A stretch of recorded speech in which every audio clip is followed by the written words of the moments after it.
Following the Thanksgiving break this week, lawmakers returning to Washington, and they have just 3 weeks to tackle a long list of priorities, including keeping the government funded. Our Washington, D.C. correspondent Raquel Martin has the details on what we should expect. It's set to be a busy few weeks for lawmakers on Capitol Hill. There's a lot we must do before the end of the calendar year. On the Senate floor Monday, Senate Majority Leader Chuck Schumer said Democrats and Republicans must pass a government funding bill before a December 16th deadline. The last thing we can afford right now is to turn government funding into another political tit for tat. And pass the Respect for Marriage Act. Because millions of Americans deserve equal justice under the law and peace of mind knowing their right to marry the person they love. Following a spree of mass shootings in the days before the Thanksgiving holiday, President Joe Biden is now also urging Congress to pass gun reform. Can you do anything about gun laws during the lame duck, sir? I'm going to try to get rid of assault weapons. But on NBC's Meet the Press, Kentucky Republican Congressman James Comer pushed back. Simply passing more bills isn't going to solve the problem. We need to invest in more law enforcement. While tackling gun reform remains an uphill battle, Democrats and Republicans largely agree on getting more funding to the U.S. military and on getting more aid to Ukraine. When we give them what they need, they win. On ABC, Texas Republican Congressman Michael McCall said Congress remains united behind Ukraine, but warns there needs to be more oversight of the $37 billion in new aid the president is requesting. We're not going to write a blank check. Raquel Martin reporting for us tonight. Several blocks away at the White House, Christmas decorations are starting to go up. Take a look at this. First Lady Joe Biden unveiling this year's We the People theme after more than 150 volunteers spent a week decorating the halls and exteriors with 25 wreaths, 77 Christmas trees, and over 80,000 holiday lights.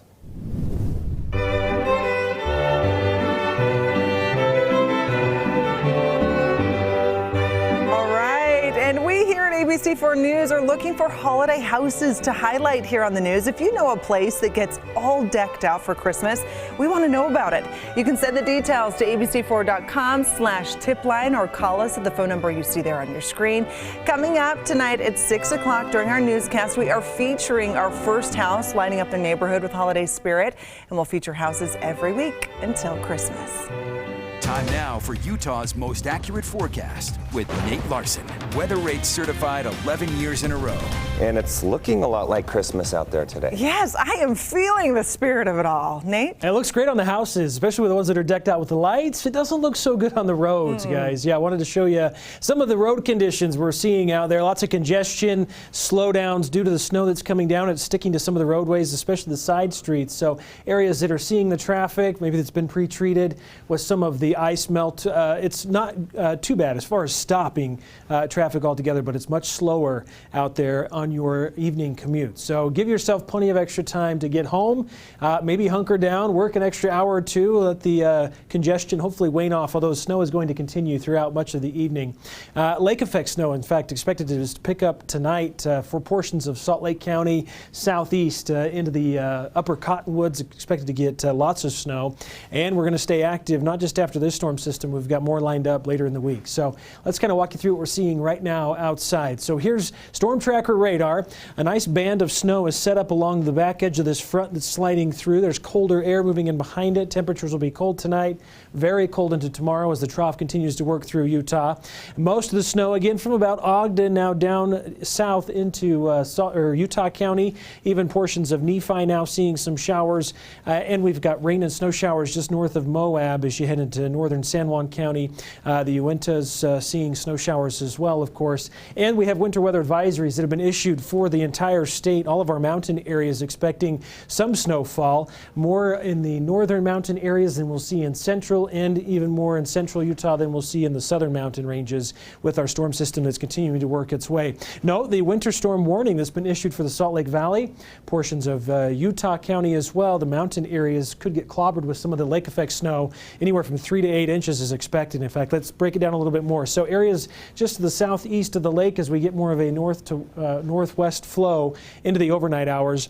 On the western side of the Salt Lake Valley, 2 to 5 inches, so essentially west of I-15, east of I-15, 4 to 8 inches of snow is expected overnight into Tuesday morning. The upper Cottonwoods, the higher elevations, could get an additional 10 to 20 inches on top of the 6 inches or so that some areas have already seen with our storm system. So as this storm pushes south, we get a bit of a break. High pressure builds in temporarily for midweek. Very cold air will move in with that storm system. This is Wednesday about 2 o'clock. As we get into late Thursday, Friday, another storm system will approach. It will help warm temperatures back up with that southwest flow. Another burst of snow arrives late Friday into Saturday. We get another storm system. It looks like that's going to be sliding down from the Gulf of Alaska for the weekend. So we're going to keep a chance of moisture in the forecast. This is now into Monday. So Sunday into Monday, another storm's going to slide through, bring more mountain snow. So great news for skiers and snowboarders.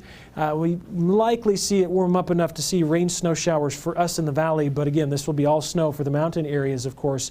Great news heading into December. St. George then, 7-day forecast. We're looking at some clouds tomorrow morning. Really no moisture for St. George. It stays just to the north of you. Mid to upper 50s Wednesday, Thursday. Chance of rain arriving again Friday. It'll be windy on Thursday with southwest flow increasing. And then we'll have a chance of showers over the weekend with rain chances into Monday. Temperatures about 48 for the high. The Wasatch Front, snow showers lingering into tomorrow morning, especially for the Salt Lake County area. Frigid temperatures into Wednesday morning, just 20 degrees for an overnight low. Warming back up into the mid-40s. Rain snow showers increasing throughout the weekend. Periods of snow at times. And then snow chances into Monday next week with a high of just 34. Back to you guys. All right, thanks so much, Nate. Appreciate that. Turning out to sports and Dana Green. All right, Dana, we have a little bit of sports before we get to our greatest sports newscast on Mondays, the best and the worst. There's a lot going on this week. The Utes are headed to the Pac-12 championship. BYU and Utah State are going to bowl games. Weber State's moving on in the FCS playoffs. The Jazz are back home tonight, but Monday at 5:18 means one thing and one thing only. It's time for the best and the worst. We start with a crazy play from volleyball. The ball goes off the player's foot. It never touched the ground and goes over the net for the point. The other team was celebrating, but that's a point for the other team.